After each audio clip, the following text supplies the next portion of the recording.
Hello everybody, this is Words of Sorrow, also known as Cars and Cameras, and this is going to be the first installment in hopefully a long series of how to play each leader in Halo Wars 2. We're starting with Shipmaster, and we're going to be doing this in no particular order. I'm just going to narrate this game I have here against LGP Major, I think is his name.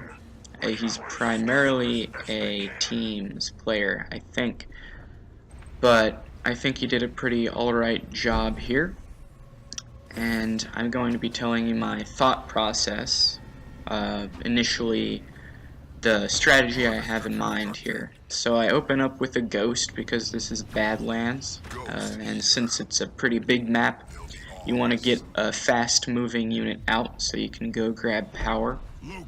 And I'm going for a generator third. Sometimes I'll go generator fourth if I know I really want to prioritize getting mini bases. But since I'm banished, I have access to jump pack brutes, and if I don't get a satisfactory amount of minis, I can always just build some of them and clear minis out pretty quickly. So I grab my first mini up in the middle of the map. That's normally the most contentious area. And I'm taking power with both my ghost and my grunt there, and I'm gonna go over to the mini on his side to see if he has that, because a lot of the time on this map, if the opponent has 3 minis and you've only got 2, that doesn't bode well. But he already has it, so I am going to be mitigated to 2 minis, so I put up my raid camp there to start building the jump pack brutes. My basic Shipmaster strategy is to go for a mix of jump pack brutes, grunts, and the honor guard. If the honor guard is microed correctly, he can be one of the most, if not the most, powerful hero in the game, as he does a lot of damage, he's really fast, and whenever his shields go down you can just cloak, and by the time your cloak comes off, your shields will be back. And doing that can net you a lot of kills, and in turn veterancy to make him even stronger. Here I build another ghost because I see he's already got a barracks up, so I know flamers are going to be coming out, and I need something to deal with them until my hero gets out, which I've just now queued. So build wise, I've basically just gone supply, gen, supply, and then my 2 minis raid camp, armory, or whatever it is for the banished war council. And I'm going jump pack brutes to clear this mini, so it will be 3 minis to 2 in my favor. And then I'm going to move my jump pack brutes over to the other mini to try and take that as well. I think leader point wise, I'm going banished raid, and then either extract or scout mine next. Either one is a good option.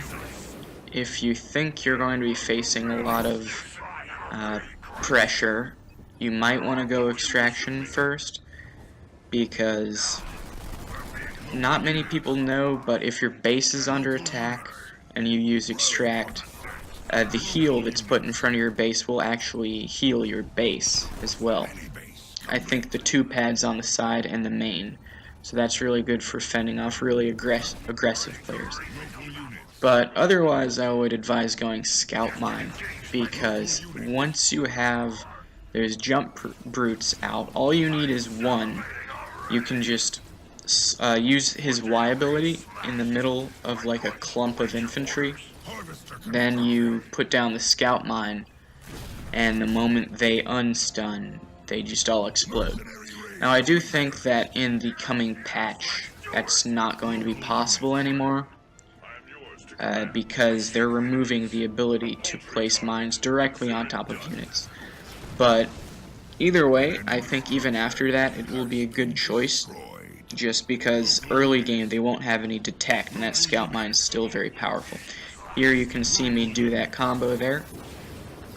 Also, I have my honor guard at his base, hitting his generator there, and I'm killing that watchtower because I know if he gets that up I won't be able to cloak, and that's one of the honor guard's big strengths. I'm actually fighting him without my hero in the middle of the map, which just speaks to the power of the stun mine combo. And other than that, there's not too much going on. I think I queue up another ghost here just to keep dealing with the flamers. Since my hero is not here for the fight, they are a little bit of a nuisance. But overall, I don't mind trading a few units for taking this generator out. And I'm just gonna keep pumping grunts and jump pack brutes. He kind of overextends here. He thinks he can push, but once again, since I have the superior amount of minis, he's not going to be able to do that. Also, the scout mine comes back rather quickly, as you can see. Another reason why it's good. I've also sprinkled in a couple suicide grunts. Another combo, which will still be viable after this next patch, is the jump pack brute sui combo, where you basically just stun them and then kill them with a sui. Now he drops ODSTs behind my base, and this is exactly why you can't get all that aggressive against a Shipmaster. I just extract, and he instantly runs because he knows he can't deal with my hero. That would have worked against pretty much any other leader, but not Shipmaster. You just have to exploit his mobility. As you can see here, I've already got a star on my hero. And once he's got that star, he becomes infinitely harder to kill. He's already a big pain to kill, but that veterancy star makes him that much harder to kill. And at this point I know I've pretty much already got the game won, having taken out a generator. I have most of the minis, I got a star on my hero. I'm already Tech 2, he's not. I'm expanding, and I get Spirit Support here as my next power. Now, Spirit Support is pretty much the core of Shipmaster gameplay, aside from the hero. It's one of the best drops in the game. It drops 2 engineers, both I think veteranized, so they're not just gonna pop and die instantly like most engineers. And for that reason, I would never advise building engineers as Shipmaster. You can just completely rely on the NGs that come with the drop. Here I'm getting aggressive again since he's still on Tech 1. Just now got Tech 2, I'm not feeling all that threatened, and I can just Spirit Support on his base, and there won't be all that much he can do. As for my build in Tech 2, I just go for a Foundry and then another pad, so that I can have a good economy but still get up Marauders. And on my next base, I think I just go for a bunch of pads. At this point, I think I do start stacking supplies a bit too much, but the game is pretty much already over because I'm putting so much pressure on his base. He really doesn't have that many units to defend, and Spirit Support is going to be able to hold off Cutter's infantry ball here, since he never was able to snowball into like a hero or Cyclops or Nightingales. I do think he pushes me off briefly, but then he overextends and pays for it. I use the Scout Mine stun combo here again, so you can see how good it is.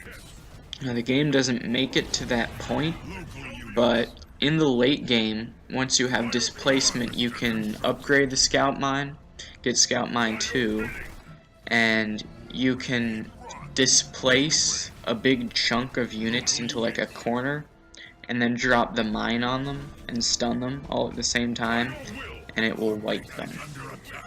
That's something Yoda started doing on stream, and I think that might be the sole reason why mines are getting this nerf in the upcoming patch. And here I go for an apex on my second base. That's not exactly something I would advise. I just didn't know what to make at this point. I almost kill his base, but once again I do get pushed off just because I don't want to lose too much.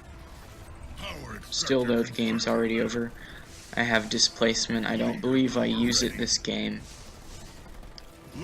But normally, once this patch goes through and mines aren't used exactly how they are now, I would say your best use of displacement is to displace half their army and then just kill the rest.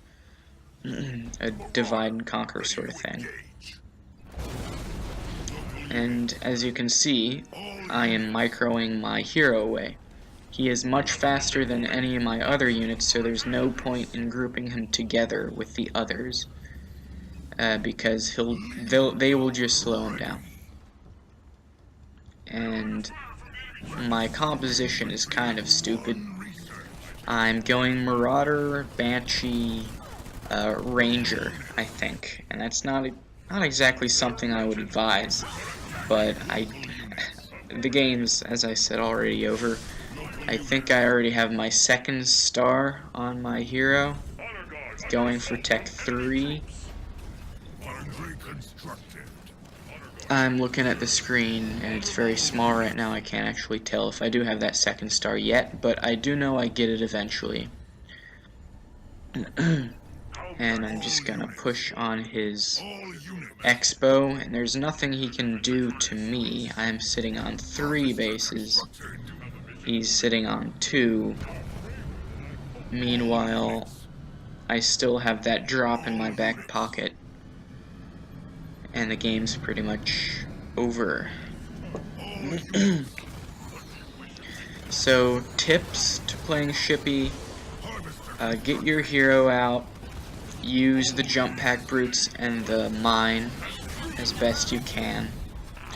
Be annoying with that hero, because you really need to exploit his strengths, which are his speed, his cloaking, and his damage. He doesn't have all that much health, but as long as you can micro him away whenever his shields go down, and or cloak, then you're going to be in a good position.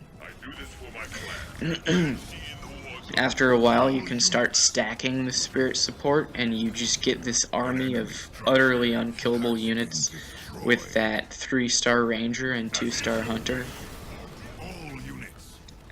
You'll just get this blob of units that won't die.